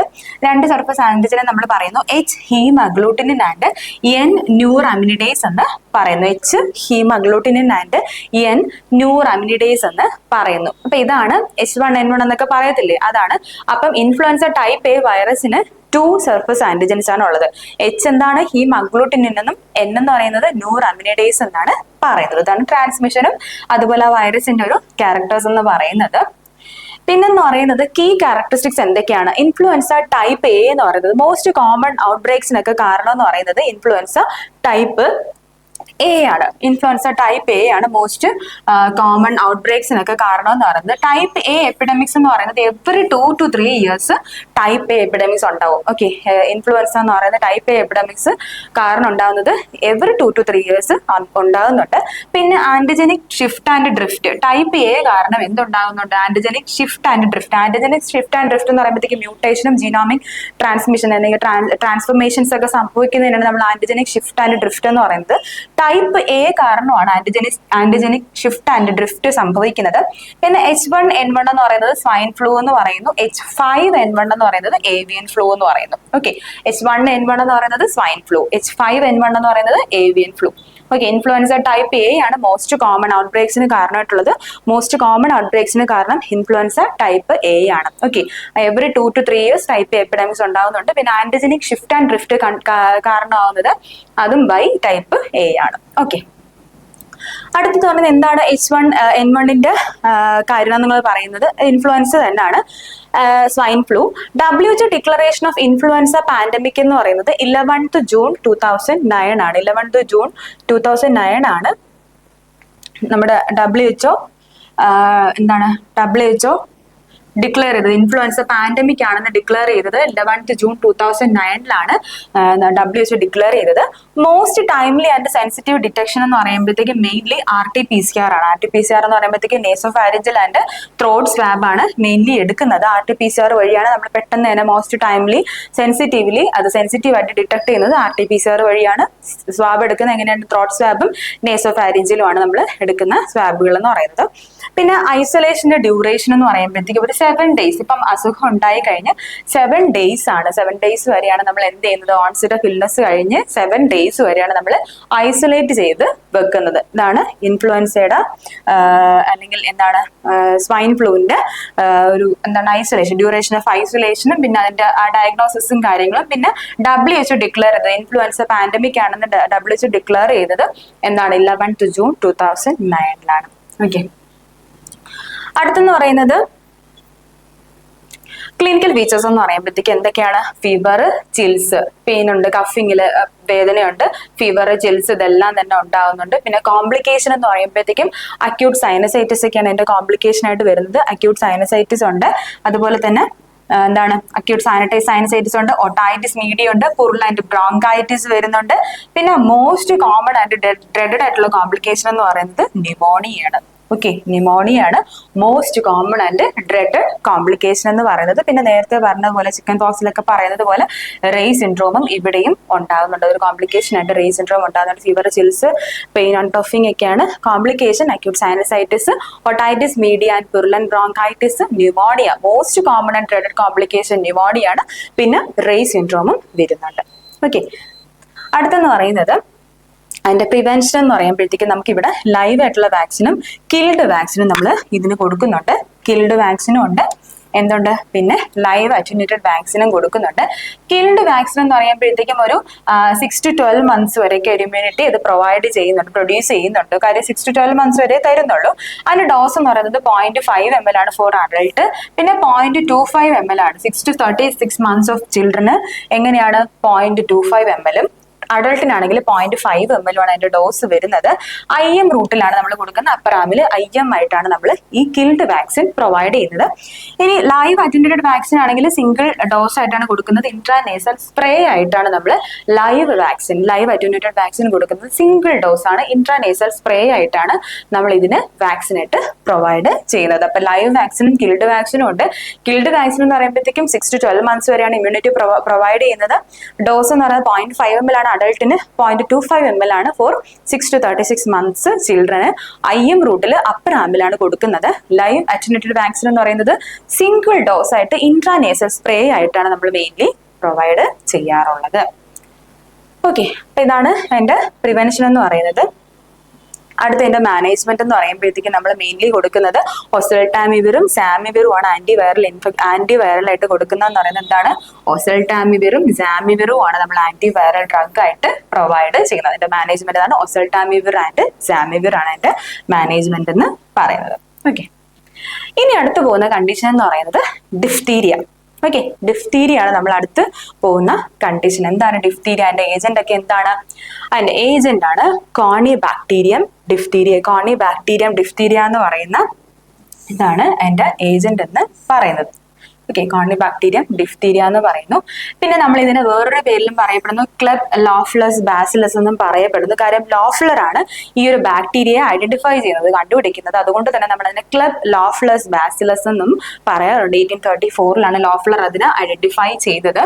പിന്നെ ഇതിന്റെ ഒരു ക്യാരക്ടറിസ്റ്റിക്സ് എന്ന് പറയുന്നത്, ഇപ്പൊ ബുൾ നെക്ക് അപ്പിയറൻസ് ഉള്ള ഡിസീസ് ഏതാണെന്ന് ചോദിച്ചാൽ എന്താണ്, നമ്മുടെ ഡിഫ്തീരിയ ആണ്. എന്ത്, ബുൾ നെക്ക് അപ്പിയറൻസ് ഉണ്ടാക്കുന്ന ഡിസീസ് എന്താണ്, ഡിഫ്തീരിയ ആണ്. ഇതെന്ന് പറയുന്നത് ഒരു പവർഫുൾ ആയിട്ടുള്ള ഒരു എക്സോടോക്സിൻ പ്രൊഡ്യൂസ് ചെയ്യപ്പെടുന്നുണ്ട്. It produces A powerful exotoxin. എന്താണ് എൻഡോടോക്സിൻ അല്ല, എക്സോടോക്സിൻ ആണ് ഈ ബാക്ടീരിയയെ പ്രൊഡ്യൂസ് ചെയ്യുന്നത്. അപ്പം ഈ എക്സോടോക്സിൻ കാരണമാണ് നമ്മൾ പിന്നീട് ഉള്ള സ്ലൈഡുകൾ അത് ഡിസ്കസ് ചെയ്യും കേട്ടോ. അപ്പൊ എക്സോടോക്സിൻ കാരണമാണ് ഈ ഒരു ബുൾനെക്ക് അപ്പിയറൻസ് ഒക്കെ ഉണ്ടാക്കുന്നത്, പറഞ്ഞുതരാം. അപ്പൊ ഇതിന്റെ ട്രാൻസ്മിഷൻ എന്ന് പറയുന്നത് ഡ്രോപ്ലെറ്റ് ഇൻഫെക്ഷൻ വഴിയാണ് മേജർ ഇൻഫെക്ഷൻസും ട്രാൻസ്മിറ്റ് ചെയ്യപ്പെടുന്നത്. പിന്നെ ക്യൂട്ടേനിയസ് ലീഷൻസിലൂടെയും ഫോമൈറ്റ്സിലൂടെയൊക്കെ തന്നെ ഇത് ട്രാൻസ്മിഷൻ സംഭവിക്കുന്നുണ്ട്. ഓക്കെ, പിന്നെ പോർട്ടൽ ഓഫ് എൻട്രി, മറ്റൊരാളിലേക്ക് എൻറ്റർ ആകുന്നത് ഏത് റൂട്ട് വഴിയാണ്? റെസ്പിറേറ്ററി ട്രാക്ട് വഴി തന്നെയാണ് അത് എൻറ്റർ ആകുന്നത്. ഇൻക്യുബേഷൻ പീരീഡ് വന്നിട്ട് 2 to 6 days ആണ് അതിന്റെ ഇൻക്യുബേഷൻ പീരീഡ് എന്ന് പറയുന്നത്. അസുഖം വന്ന് 14 to 28 days ആണ് പീരീഡ് ഓഫ് ഇൻഫെക്ടിവിറ്റി എന്ന് പറയുന്നത്. 14 to 28 days ആണ് അതിന്റെ എന്താണ് ഓൺസെറ്റ് ഓഫ് ഡിസീസ് വന്ന്. പീരീഡ് ഓഫ് ഇൻഫെക്ടിവിറ്റി എന്ന് പറയുന്നത് 14 to 28 days from the onset of disease ആണ് നമ്മുടെ പീരീഡ് എന്ന് പറയുന്നത്, ഇൻഫെക്ഷൻ സ്പ്രെഡ് ചെയ്യുന്ന പീരീഡ് എന്ന് പറയുന്നത്. ഓക്കെ, അടുത്ത് പോകുന്നത് ക്ലിനിക്കൽ ഫീച്ചേഴ്സ് ആണ്. ക്ലിനിക്കൽ ഫീച്ചേഴ്സ് ആണ് ഞാൻ നേരത്തെ പറഞ്ഞ ടോക്സിൻ പ്രൊഡ്യൂസ് ചെയ്യുന്നതിന്റെ കാര്യങ്ങളൊക്കെ പറയുന്നുണ്ട്. അപ്പൊ ഇവിടെ വരുന്ന ക്ലിനിക്കൽ ഫീച്ചർ എന്ന് പറയുന്നത് formation of A greyish or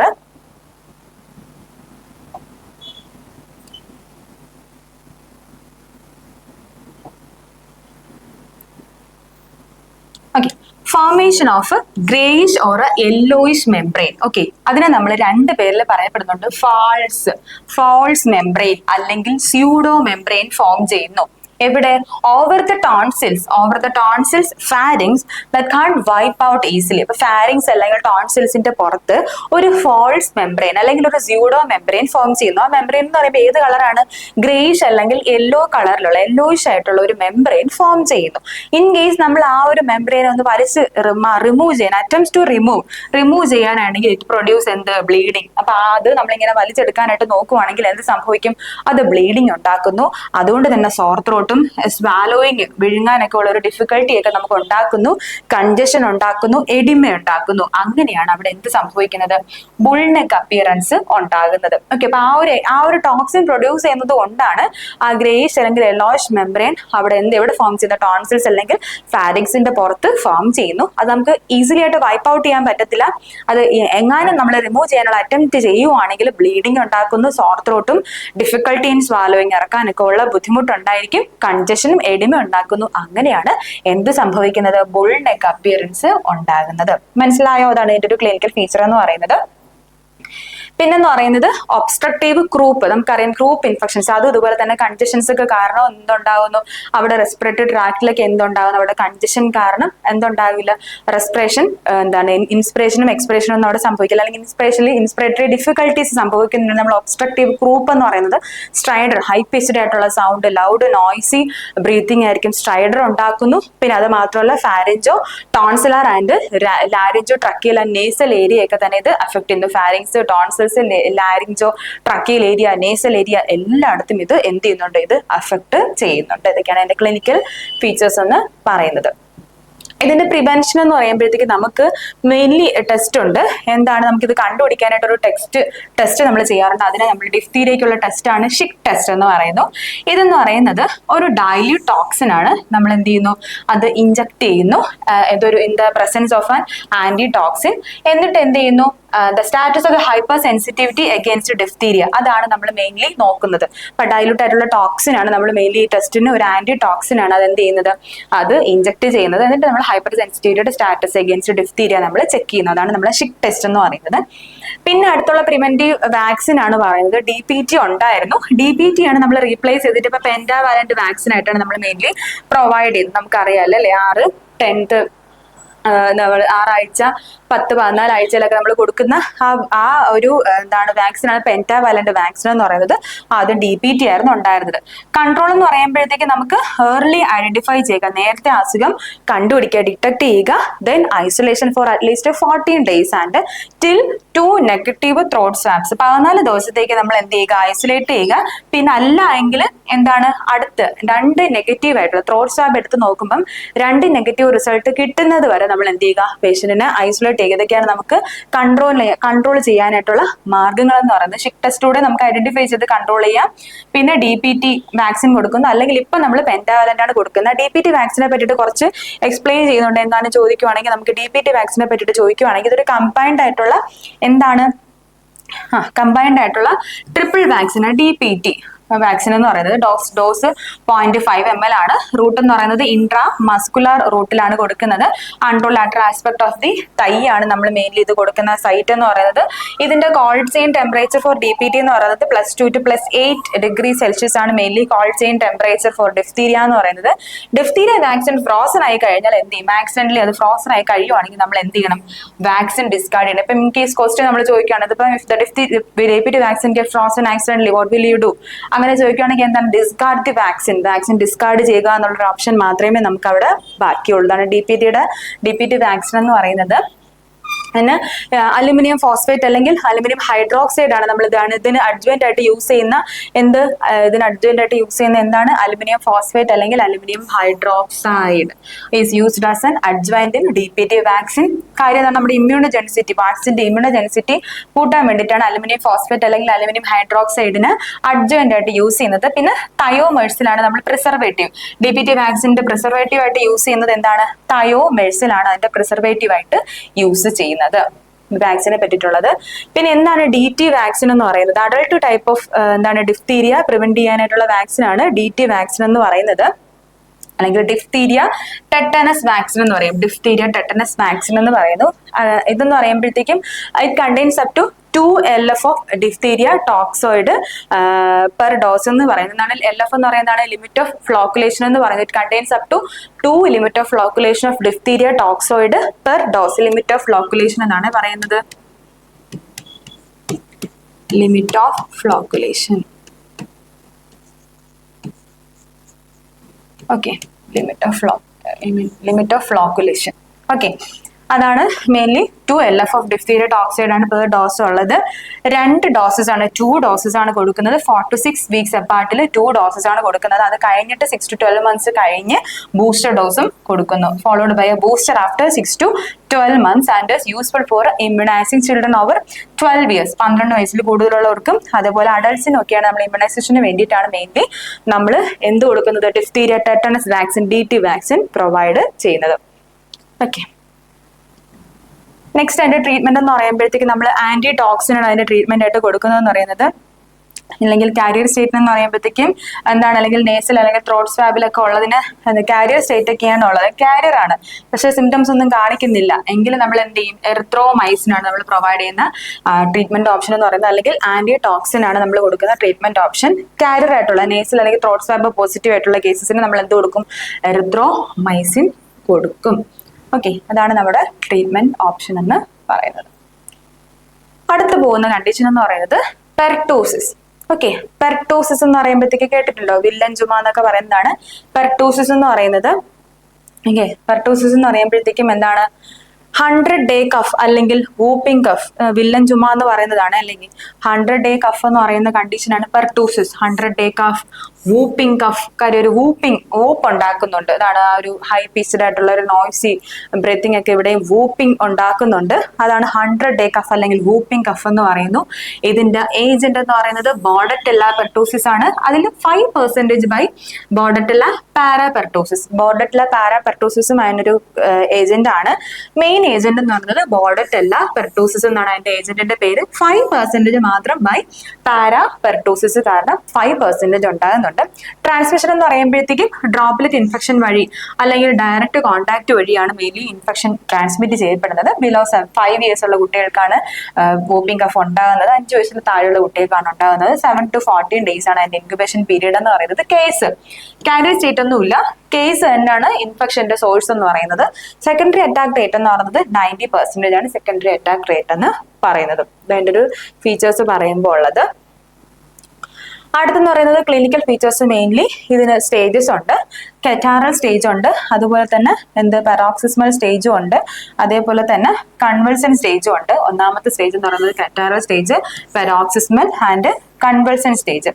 ഒന്നാമത്തെ എന്ന് പറയുന്നത് കെറ്റാറൽ സ്റ്റേജ് എന്ന് പറയുമ്പോഴത്തേക്കും ആ സമയത്ത് സ്ലൈറ്റ് ആയിട്ടുള്ള ഫീവറും ലാക്രിമേഷനും സ്നീസിങ് കൊറൈസ അതെല്ലാമാണ് നമ്മുടെ കെറ്റാറൽ സ്റ്റേജിൽ. സ്ലൈറ്റ് ഫീവർ, ചെറിയ പനി, ലാക്രിമേഷൻ, കണ്ണുനീര് വരിക, മൂക്കൊലിപ്പ്, അങ്ങനെയൊക്കെ ഉള്ള കാര്യങ്ങളാണ് കെറ്റാറൽ സ്റ്റേജിൽ സംഭവിക്കുന്നത്. പാരോക്സിസ്മൽ സ്റ്റേജ് എന്ന് പറയുമ്പോഴത്തേക്കും പെട്ടെന്ന് എന്താണ്, ഒരു കോൺസിക്യൂട്ടീവ് ആയിട്ടുള്ള ഒരു കഫ് പെട്ടെന്ന് ഒരു ബേസ്റ്റ് ഔട്ട് ആണ്, റാപ്പിഡ് ആയിട്ടുള്ളൊരു കോൺസിക്യൂട്ടീവ് കഫ് ഉണ്ടാകുന്ന ഒരു ഹൈ പീസ്ഡ്, ഡീപ്ലി ഹൈ പീസ്ഡ് ആയിട്ടുള്ള ഒരു ഇൻസ്പിറേഷനും, ഹൈ പീസ്ഡ് ആയിട്ട് ശ്വാസം എടുക്കുമ്പോൾ ഭയങ്കര ഹൈ പീസ്ഡ് ഒരു നോയ്സി സൗണ്ടും പെട്ടെന്നൊരു കോൺസിക്യൂട്ടീവ് ആയിട്ടുള്ള ഒരു കോഫ് ഒക്കെ ഉണ്ടാകുന്നതാണ് പാരോക്സിസ്മൽ സ്റ്റേജ് എന്ന് പറയുന്നത്. പിന്നെ കൺവൾസൻ സ്റ്റേജ് എന്ന് പറയുമ്പോഴത്തേക്കും റിക്കവർ ആവുന്ന ഒരു സ്റ്റേജിനെയാണ് നമ്മൾ കൺവൾസൻ സ്റ്റേജ് എന്ന് പറയുന്നത്. പാരോക്സിസം ഓഫ് കഫ് എന്ന് പറയുന്നത് ഫോളോഡ് ബൈ ഇൻസ്പിറേറ്ററി ഊപ്പ്. എന്താണ് പാരോക്സിസം, അല്ലെങ്കിൽ ആ ഒരു കഫ് ബേസ്റ്റ് ഓഫ് റാപ്പിഡ് ആയിട്ടുള്ള ഒരു കോൺസിക്യൂട്ടീവ് കഫ് ഉണ്ടാവുന്നു, ഫോളോഡ് ബൈ ഇൻസ്പിറേറ്ററി ഊഫ്. ഇൻസ്പിറേഷൻ, ആ ഒരു ശ്വാസം എടുക്കുമ്പോഴത്തേക്ക് എന്താണ്, ഒരു ഭയങ്കര ഹൈ പിച്ച്ഡ് ആയിട്ടുള്ള ഒരു ഇൻസ്പിറേഷൻ, അതിന്റെ കൂടെ ഒരു പാരോക്സിസം, ഒരു ഭയങ്കര റാപ്പിഡ് ആയിട്ടുള്ള ഒരു കോൺസിക്യൂട്ടീവ് കോഫും വരുന്നു. അതാണ് നമ്മൾ ഭയങ്കര കോൺസിക്യൂട്ടീവ് ആയിട്ട് എന്ത് ചെയ്യുന്നു, ചുമ വന്നുകൊണ്ടേ ഇരിക്കുന്ന ആ ഒരു സ്റ്റേജിൽ നമ്മൾ 100-day കഫ് എന്ന് പറയുന്നത് വില്ലൻ ചുമയാണ്. ഭയങ്കര കണ്ടിന്യൂസ്, ഭയങ്കര ചുമയായിരിക്കും, ആ ഒരു ഹൈ പിച്ച്ഡ് സൗണ്ടും ഒക്കെ ആയിട്ട്. ഇതാണ് നമ്മുടെ പെർട്ടോസിസിന്റെ മെയിൻ ക്ലിനിക്കൽ ഫീച്ചർ എന്ന് പറയുന്നത്. ഓക്കെ, അടുത്ത് പോകുന്നതെന്ന് പറയുന്നത് ലാബ് ഡയഗ്നോസിസ് ആണ്. ലാബ് ഡയഗ്നോസിസ് എന്ന് പറയുമ്പോഴത്തേക്ക് നമ്മൾ മെയിൻലി നേസോഫാരിഞ്ചൽ സ്വാബ് വഴി തന്നെയാണ് നമ്മൾ മെയിൻലി ഇതിന്റെ ഡിസീസ് എന്ന് പറയുന്നത് ഡയഗ്നോസ് ചെയ്യുന്നത്. ലാബ് ഡയഗ്നോസിസ് എന്ന് പറയുമ്പോഴത്തേക്ക് എങ്ങനെയാണ്, നേസോഫാരിഞ്ചൽ സ്വാബ് വഴിയാണ്. ബോർഡ് ജഞ്ചോ മീഡിയോ ആണ് മെയിൻലി ഇതിന് യൂസ് ചെയ്യുന്ന മീഡിയോ എന്ന് പറയുന്നത്, ട്രാൻസ്മിഷൻ ആയിട്ടുള്ള യൂസ് ചെയ്യുന്ന കൾച്ചറിങ് മീഡിയോ എന്ന് പറയുന്നത്. പിന്നെ അല്ലെങ്കിൽ നമ്മൾ ഇൻവെർണോഫ്ലൂറസൻസ് ടെസ്റ്റ് ഉണ്ട്, DFA, അല്ലെങ്കിൽ polymerise chain reaction and serological മെത്തേഡുകളിലൂടെയൊക്കെയാണ് നമ്മൾ മെയിൻലി ഈ ഡിസീസിനെ ഡയഗ്നോസ് ചെയ്യുന്നത്, അല്ലെങ്കിൽ ലാബ് ഡയഗ്നോസിസ് എന്ന് പറയുന്നത്. അടുത്തെന്ന് പറയുന്നത് ഡ്രഗ് ഓഫ് ചോയ്സ്. ഇപ്പം ഈ ഒരു ഡിസീസിന് നമ്മൾ എന്ത് ഡ്രഗ് ആണ് മെയിൻലി കൊടുക്കുന്നത് കൊടുക്കുന്നതെന്ന് പറയുന്നത് എറിത്രോമൈസിൻ കൊടുക്കുന്നുണ്ട്. 40 mg/kg QID ഫോർ 10 days ആണ് നമ്മൾ ഈ ഒരു മെഡിസിൻ കൊടുക്കുന്നത്. പിന്നെ അല്ലെങ്കിൽ വാക്സിനേഷൻ, DPT വാക്സിൻ അല്ലെങ്കിൽ ഇപ്പോൾ ഉള്ളത് പെന്റാവാലന്റ് വാക്സിൻ നമ്മൾ മെയിൻലി ഇതിന്റെ ഡ്രഗ് ഓഫ് ചോയ്സ് ആയിട്ട് കൊടുക്കുന്നുണ്ട്. എറിത്രോമൈസിനും പിന്നെ വാക്സിനേഷനാണ് ഇതിന് ഉള്ള ട്രീറ്റ്മെന്റ് ഓപ്ഷൻസ് എന്ന് പറയുന്നത്.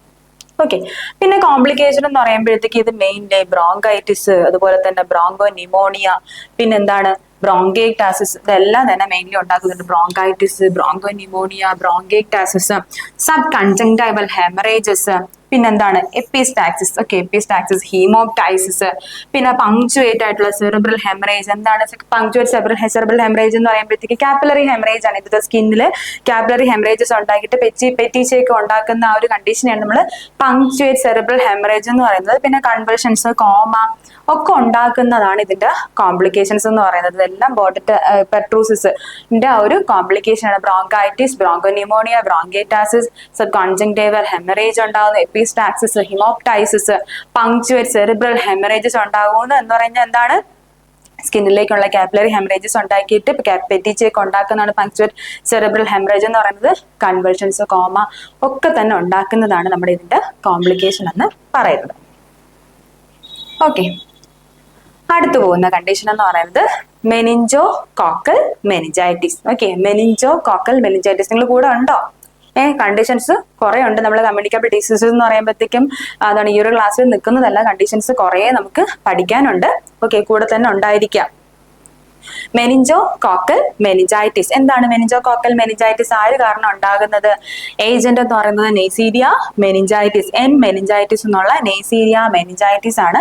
ഇതൊരു ഇതിന്റെ ഏജന്റ് എന്ന് പറയുന്നത് ഇതൊരു ഗ്രാം നെഗറ്റീവ് ആയിട്ടുള്ള ഡിപ്ലോകോക്കായി ആയിട്ടുള്ള ഒരു ബാക്ടീരിയയാണ് നൈസീരിയ മെനിഞ്ചൈറ്റിസ് എന്ന് പറയുന്നത്. മോഡ് ഓഫ് ട്രാൻസ്മിഷൻ എന്ന് പറയുന്നത് ഡ്രോപ്ലെറ്റ് ഇൻഫെക്ഷൻ വഴിയാണ് ട്രാൻസ്മിറ്റ് ചെയ്യപ്പെടുന്നത്. 2 to 10 days ആണ്. ആവറേജ് ഒരു 3 to 4 days ഒക്കെ പറയുന്നുണ്ട്. 2 to 10 days ആണ് incubation period. Case fatality rate എന്ന് പറയുന്നത് 80% ആണ് അതിന്റെ കേസ് ഫെറ്റാലിറ്റി റേറ്റ് ആയിട്ട് പറയുന്നത്. നൈസീരിയ മെനിഞ്ചൈറ്റിസ് ഒരു ഗ്രാം നെഗറ്റീവ് ഡിപ്ലോകോക്കൈ ബാക്ടീരിയ. അടുത്തെന്ന് പറയുന്നത് ഇതിന്റെ ക്യാരക്ടറിസ്റ്റിക്സ് എന്ന് പറയുമ്പോഴത്തേക്കും ഇതെന്ന് പറയുന്നത് നമ്മുടെ ഇന്ത്യയിലുള്ള എൻഡമിക് ഇൻ ഇന്ത്യയാണ്. ഓക്കെ, കൂടുതൽ കാണപ്പെടുന്ന എവിടെയാണ്? It is endemic in meningococcal diseases endemic in India. Carrier state എന്ന് പറയുന്നത് are more important source of infection ആണ്. നമുക്ക് ക്യാരിയേഴ്സ് ആയിട്ടുള്ളവരെയാണ് കൂടുതൽ പേടിക്കാനുള്ളത്. മെനിഞ്ചൈറ്റിസിന്റെ ക്യാരിയേഴ്സ് ആണെങ്കിൽ ഭയങ്കര ഇമ്പോർട്ടൻറ്റ് സോഴ്സ് ഓഫ് ഇൻഫെക്ഷൻ ആണ് ദാൻ കേസസ്. ഓക്കെ, പിന്നെ കേസസിനെ നമ്മൾ എങ്ങനെ ട്രീറ്റ് ചെയ്യുന്നത്? പെനിസിലിൻ വെച്ചിട്ടാണ് നമ്മൾ കേസസിനെ ട്രീറ്റ് ചെയ്യുന്നതെങ്കിൽ ക്യാരിയേഴ്സിനെ ട്രീറ്റ് ചെയ്യാനായിട്ട് റിഫാംബിസിൻ ഉണ്ട്. ഓക്കെ, നമ്മൾ ക്യാരിയേഴ്സിനെ എങ്ങനെയാണ് ട്രീറ്റ് ചെയ്യുന്നത്? റിഫാംബിസിൻ വെച്ചും. കേസസിനെ ട്രീറ്റ് ചെയ്യുന്നത് പെനിസിലിൻ വെച്ചുമാണ് കേസസിനെ ട്രീറ്റ് ചെയ്യുന്നത്. പിന്നെ കീമോ പ്രൊഫൈലാക്സിസ്, കോൺടാക്ട്സിന് എന്താ പ്രൊഫൈലാക്ടിക് മെഷേഴ്സ്, കീമോ പ്രൊഫൈലാക്സിസ് കൊടുക്കുന്നത് മെയിൻലി റിഫാംബിസിനും സെഫ്ട്രിയാക്സോണും ഒക്കെ വെച്ചിട്ടാണ് നമ്മൾ മെയിൻലി എന്താണ് കീമോ പ്രൊഫൈലാക്ടിക് മെഷർ ആയിട്ട് കോൺടാക്ട്സിന് കൊടുക്കുന്നത് റിഫാംബിസിനും സെഫ്ട്രിയാക്സോണും ഒക്കെയാണ് കൊടുക്കുന്നത്. ഇതാണ് മെനിഞ്ചൈറ്റിസിന് നമ്മൾ കൊടുക്കുന്ന ട്രീറ്റ്മെന്റ് ഓപ്ഷൻസ് എന്ന് പറയുന്നത്. ഇതൊരു എൻഡമിക് ഡിസീസ് ഇൻ ഇന്ത്യയാണ്. എന്നത് മാത്രമല്ല ക്യാരീസ് ആണ് കൂടുതലായിട്ട് ഈ ഡിസീസിന്റെ സോഴ്സ് ഓഫ് ഇൻഫെക്ഷൻ എന്ന് പറയുന്നത് ദാൻ കേസസ്. പിന്നെ പെനിസിലിൻ ആണ് അതിന്റെ ട്രീറ്റ്മെന്റിന് കൊടുക്കുന്നത്. കേസസിന് ട്രീറ്റ്മെന്റിന് കൊടുക്കുന്ന പെനിസിലിനും ക്യാരീസിന് കൊടുക്കുന്നത് റിഫാംബിസിനും. പിന്നെ കീമോ പ്രൊഫൈലാക്സിസ്, കോൺടാക്ട്സിന് കീമോ പ്രൊഫൈലാക്സിസ് കൊടുക്കണമെങ്കിൽ നമ്മൾ മെയിൻലി പ്രൊവൈഡ് ചെയ്യുന്നത് റിഫാംബിസിൻ അല്ലെങ്കിൽ സെഫ്ട്രിയാക്സോൺ ആണ് കീമോ പ്രൊഫൈലാക്സിസ് ആയിട്ട് കൊടുക്കുന്നത്. അടുത്തു പോകുന്ന കണ്ടീഷൻ എന്ന് പറയുന്നത് അക്യൂട്ട് റെസ്പിറേറ്ററി സിൻഡ്രോം. ഇതെല്ലാം കുഞ്ഞു കുഞ്ഞു കണ്ടീഷൻസ് ആണ്. പ്രീവിയസ്ലി ചോദിച്ചിട്ടുള്ള പോയിന്റ്സ് മാത്രമേ നമ്മൾ ഡിസ്കസ് ചെയ്യുന്നുള്ളൂ കേട്ടോ. അല്ലാതെ കൂടുതലായിട്ടുള്ള എല്ലാ കാര്യങ്ങളും വാരി വലിച്ച് പറയുന്നില്ല. അപ്പൊ അതുകൊണ്ടാണ് ഞാൻ പറയുന്നത് പറയുന്ന പോയിന്റ്സ് കുറച്ച് കാര്യങ്ങളെ പറയുന്നുള്ളൂ. അപ്പൊ അത്രയും കാര്യങ്ങൾ എന്ത് ചെയ്യുക, കൃത്യമായിട്ട് പഠിച്ചിട്ട് പോവുക. ഓക്കെ, അപ്പോൾ അക്യൂട്ട് റെസ്പിറേറ്ററി സിൻഡ്രോം എന്ന് പറയുന്നത് ARDS അല്ലെങ്കിൽ ARS എന്നൊക്കെ പറയുന്നത് എന്താണ്? അതിന്റെ ട്രീറ്റ്മെന്റ് ഓപ്ഷൻസ് ആണ് മെയിൻലി ചോദിച്ചിട്ടുള്ളത്. ട്രീറ്റ്മെന്റ് ഓപ്ഷൻസ് എന്ന് പറയുമ്പോഴത്തേക്കും മെയിൻലി വരുന്ന എന്താണ്? കോട്രിമോക്സിസോൾ ആണ് മെയിൻലി വരുന്ന ട്രീറ്റ്മെന്റ് ഓപ്ഷൻസ് എന്ന് പറയുന്നത്. എന്താണ്? കോട്രിമോക്സിസോൾ വരുന്നുണ്ട്. പിന്നെ അത് മാത്രമല്ല എന്താണ് ഇൻജെക്റ്റബിൾ ആയിട്ടുള്ള ആന്റിബോഡി. ഇപ്പൊ സിവിയർ ആയിട്ടുള്ള കേസസിനൊക്കെ ആണെങ്കിൽ എന്ത് കൊടുക്കുന്നു? ഇൻജെക്റ്റബിൾ ആയിട്ടുള്ള ആന്റിബോഡി കൊടുക്കുന്നുണ്ട്. ബെൻസൈൽ പെൻസിലിൻ കൊടുക്കുന്നുണ്ട്.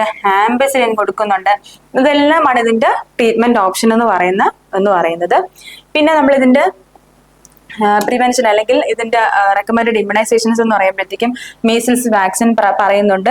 അല്ലെങ്കിൽ എന്താണ് ഹിബ് വാക്സിൻ. ഇതെല്ലാം റെസ്പിറേറ്ററി ഡിസീസസ് ആയതുകൊണ്ട് എന്താണ് ഹിബ് വാക്സിൻ ഉണ്ട്. അതുപോലെ അല്ലെങ്കിൽ ന്യൂമോകോക്കൽ വാക്സിൻ ഒക്കെ തന്നെ ഇതിന്റെ ഇതായിട്ട് പറയുന്നുണ്ട്. എന്തൊക്കെയാണ് പറയുന്നത്? മീസിൽസ് വാക്സിൻ ഉണ്ട്, അതുപോലെ തന്നെ ഹിബ് വാക്സിൻ ഉണ്ട്, ന്യൂമോകോക്കൽ വാക്സിൻ ഒക്കെയാണ് മെയിൻലി ഇതിന്റെ എന്തായിട്ട് പറയുന്നത്? റെക്കമെൻഡഡ് ഇമ്മ്യൂണൈസേഷൻസ് ആയിട്ട് പറയുന്നത്. അപ്പൊ ഇത് അത്രേ ഉള്ളൂ നമ്മൾ അക്യൂട്ട് റെസ്പിറേറ്ററി ഇൻഫെക്ഷൻ അല്ലെങ്കിൽ റെസ്പിറേറ്ററി സിൻഡ്രോമിനെ പറ്റിയിട്ട് നമുക്ക് പറയാനുള്ളത്.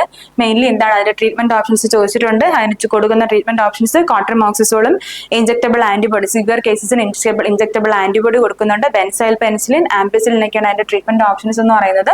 പിന്നെ അത് കഴിഞ്ഞിട്ട് റെക്കമെൻഡഡ് ആയിട്ടുള്ള ഇമ്മ്യൂണൈസേഷൻ എന്ന് പറയുന്നത് മീസിൽസ്, ഹിബ് അല്ലെങ്കിൽ ന്യൂമോകോക്കൽ വാക്സിൻ ആണ് പ്രൊവൈഡ് ചെയ്യുന്നത്. സോ ഇനി അടുത്ത ലാസ്റ്റ് കണ്ടീഷൻ എന്ന് പറയുന്നത് കോളറയാണ്. ഓക്കെ, നമ്മൾ ഇന്ന് ഈ ഒരു കോളറയും കൂടെ ഡിസ്കസ് ചെയ്തിട്ട് നമ്മൾ ഇന്നത്തെ ഒരു ക്ലാസ് വൈൻഡപ്പ് ചെയ്യുവാണ്. സോ അപ്പം ശ്രദ്ധിച്ചിരിക്കുക, കോളറ. ഇപ്പൊ എന്താണ് കോളറ എന്ന് പറയുന്നത്? കോളറ എന്ന് പറയുമ്പോഴത്തേക്ക് എന്താണ് ഇതിന്റെ ഏജന്റ് എന്ന് പറയുന്നത്? എന്താണ് നമുക്കറിയാം, ഇതൊരു ബാക്ടീരിയൽ ആയിട്ടുള്ള ഒരു ഇൻഫെക്ഷൻ ആണ്. എന്താണ് നമ്മൾ പണ്ട് മുതലേ കേട്ടിട്ടുള്ള ഒരു ഡിസീസ് ആണ് കോളറ എന്ന് പറയുന്നത്. അതിന്റെ കാരണക്കാരൻ ആരാണ്? Vibrio cholera. വിബ്രിയോ കോളറ എന്ന് പറയുന്നത് ഒരു ബാക്ടീരിയ ആണ്, നമുക്കറിയാം. അല്ലെങ്കിൽ ഇതിന്റെ ഒരു ടൈപ്പ് എന്ന് പറയുന്നത് എൽട്ടോർ ബയോടൈപ്പ് ആൻഡ് 0139 ആണ് അതിന്റെ ഒരു ടൈപ്പ് എന്ന് പറയുന്നത്. എൽട്ടോർ വിബ്രിയോസ് എന്ന് പറയും. ഓക്കെ, ക്ലാസിക്കൽ അല്ലെങ്കിൽ എൽട്ടോർ വിബ്രിയോസ് എന്നാണ് പറയുന്നത്. എൽട്ടോർ വിബ്രിയോസ് എന്ന് പറയുമ്പോഴത്തേക്ക് further divided into 3 serological types. 3 serological type ആയിട്ട് അതിനെ ഡിസ്കസ് ചെയ്യുന്നത് അല്ലെങ്കിൽ ഡിവൈഡ് ചെയ്യുന്നുണ്ട്. Inaba, Ogawa, Hikojima. Inaba, Ogawa and Hikojima. അങ്ങനെ 3 എന്താണ് സബ് ഡിവിഷൻസ് ആയിട്ടാണ് നമ്മളിതിനെ എക്സ്പ്ലെയിൻ ചെയ്യുന്നത്, അല്ലെങ്കിൽ ഡിവൈഡ് ചെയ്യുന്നത്. ഇന്ത്യയിൽ കാണപ്പെടുന്ന എൽട്ടോർ വിബ്രിയോസ് എന്ന് പറയുന്നത് ഒഗാവ സെറോ ടൈപ്പിലുള്ളതാണ്. കൂടുതലായിട്ട് നമ്മുടെ ഇന്ത്യയിൽ കാണപ്പെടുന്ന വിബ്രിയോസ്, എൽട്ടോർ വിബ്രിയോസ് എന്ന് പറയുന്നത്. ഇതിന്റെ ട്രാൻസ്മിഷൻ എന്ന് പറയുമ്പോഴത്തേക്കും ഫീക്കോ ഓറൽ റൂട്ടാണ് ഇതിന്റെ ട്രാൻസ്മിഷൻ എന്ന് പറയുന്നത്. പിന്നെ ഫുഡ് ആൻഡ് ഫ്ലൂയിഡ്സിലൂടെയാണ് ഇത് ട്രാൻസ്മിറ്റ് ചെയ്യപ്പെടുന്നത്. ഇൻക്യുബേഷൻ പീരീഡ് എന്ന് പറയുന്നത് 1 to 2 days ആണ് അതിന്റെ ഇൻക്യുബേഷൻ പീരീഡ് എന്ന് പറയുന്നത്. 1 to 2 days, average 1 to 2 days ആണ് അതിന്റെ ഇൻക്യുബേഷൻ പീരീഡ് എന്ന് പറയുന്നത്. ഓക്കെ, അടുത്തെന്ന് പറയുന്നത് കീ ക്യാരക്ടേഴ്സ് എന്ന് പറയുന്നത് ഇതിനെ ഡിസ്കവർ ചെയ്തത് ആരാണ്? റോബർട്ട് കോച്ച് ആണ് ഇതിനെ ഡിസ്കവർ ചെയ്തത്.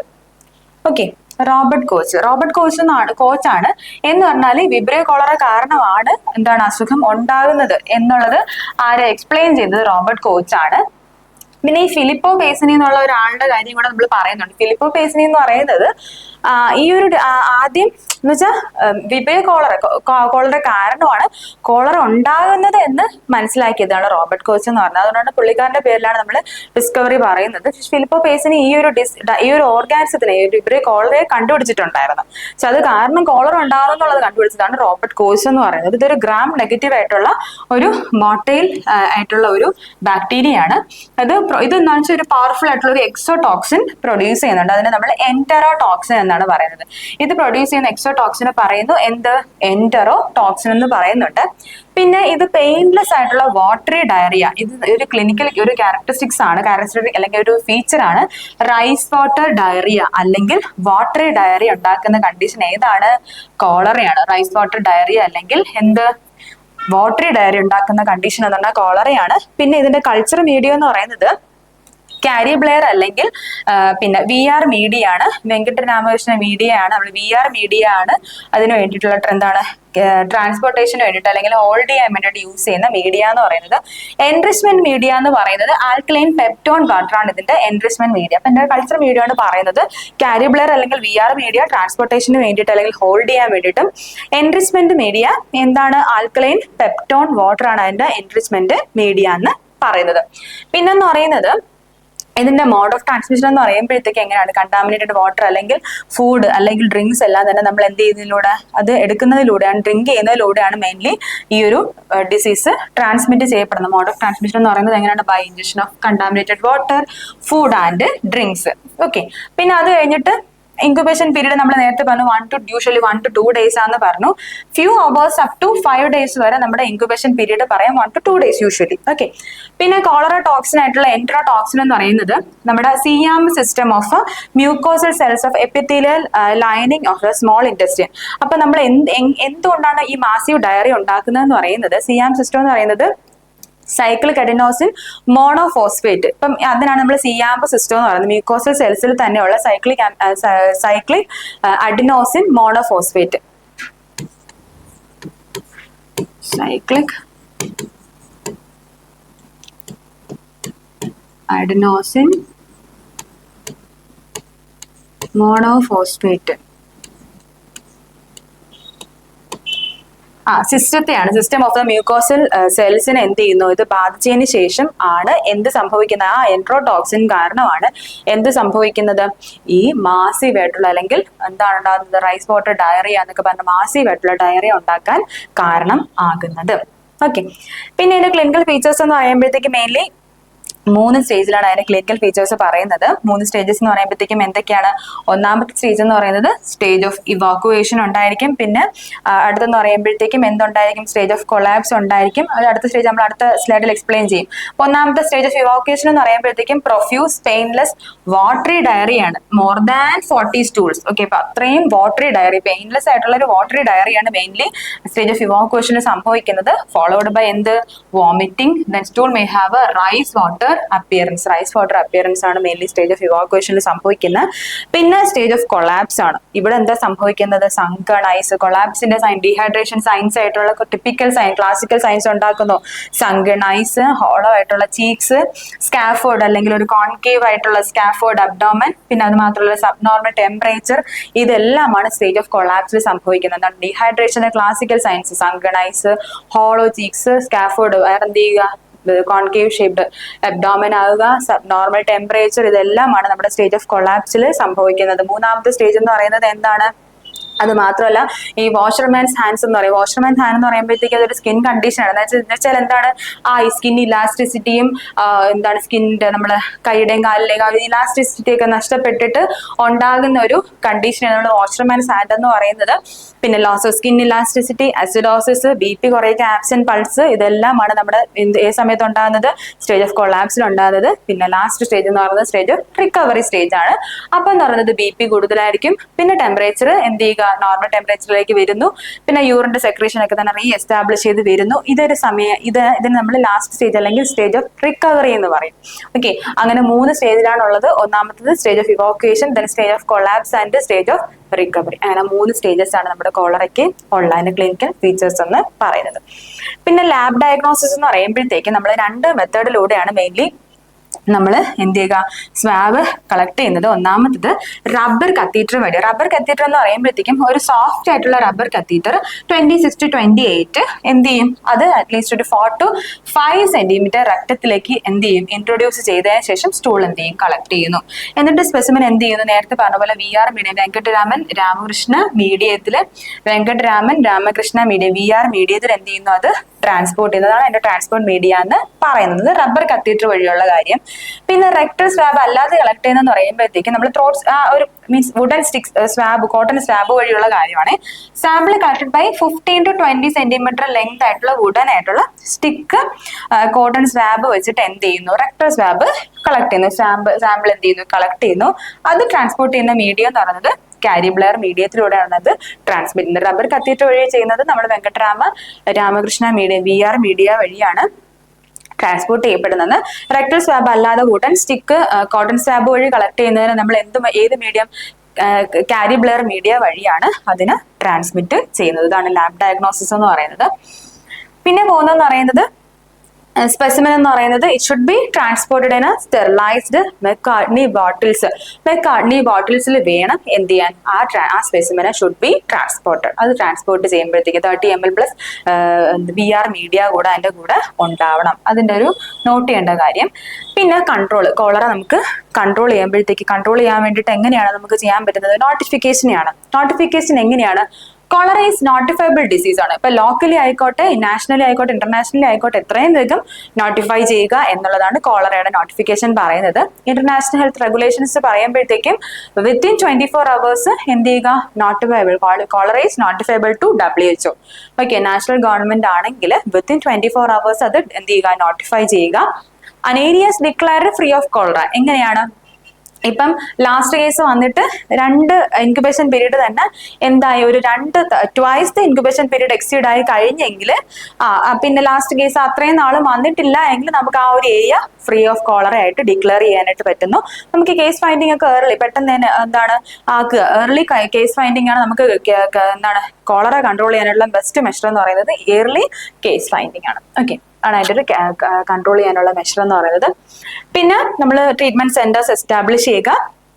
റീഹൈഡ്രേഷൻ തെറാപ്പി നമുക്കറിയാം ഭയങ്കര നമുക്ക് ഒരു എന്താണ് ക്രോണിക് ആയിട്ടുള്ള ഒരു ഡീഹൈഡ്രേഷൻ ആണ് അവിടെ സംഭവിക്കുന്നത്. സോ അതുകൊണ്ട് തന്നെ എന്താ റീഹൈഡ്രേഷൻ തെറാപ്പിയാണ് ബൈ എന്താണ് നമ്മൾ ORT അല്ലെങ്കിൽ എന്താണ് ഓറൽ റീഹൈഡ്രേഷൻ തെറാപ്പി എന്ന് പറയുമ്പോഴത്തേക്ക് നമ്മൾ എന്തൊക്കെ വെച്ചിട്ടാണ് IV റീഹൈഡ്രേഷൻ വഴിയോ അല്ലെങ്കിൽ എന്താണ് ഓറൽ റീഹൈഡ്രേഷൻ സോൾട്ട് ORS വഴിയോ IV റീഹൈഡ്രേഷൻ വഴിയോ നമ്മൾ ഓറൽ റീഹൈഡ്രേഷൻ തെറാപ്പി സ്റ്റാർട്ട് ചെയ്യുക, റീഹൈഡ്രേഷൻ തെറാപ്പി കൊടുക്കുക. പിന്നെ ആന്റിബയോട്ടിക് തെറാപ്പി എന്ന് പറയുമ്പോഴത്തേക്കും ഡോക്സിസൈക്ലിൻ, ടെട്രാസൈക്ലിൻ ഒക്കെയാണ് അതിന്റെ ആന്റിബയോട്ടിക് ഓഫ് ചോയ്സ് എന്ന് പറയുന്നത്. നമുക്ക് പ്രഗ്നന്റ് വിമൻസിനൊന്നും ഡോക്സിയും ടെട്രാസൈക്ലിനൊന്നും കൊടുക്കാൻ പറ്റത്തില്ല. പിന്നെ കോട്രിമോക്സിസോൾ ആൻഡ് ട്രൈമെത്തോപ്രിൻ സൾഫ മെത്തോക്സിസോൾ ആണ് മെയിൻലി ചിൽഡ്രൻ ഉള്ള ചോയ്സ് എന്ന് പറയുന്നത്.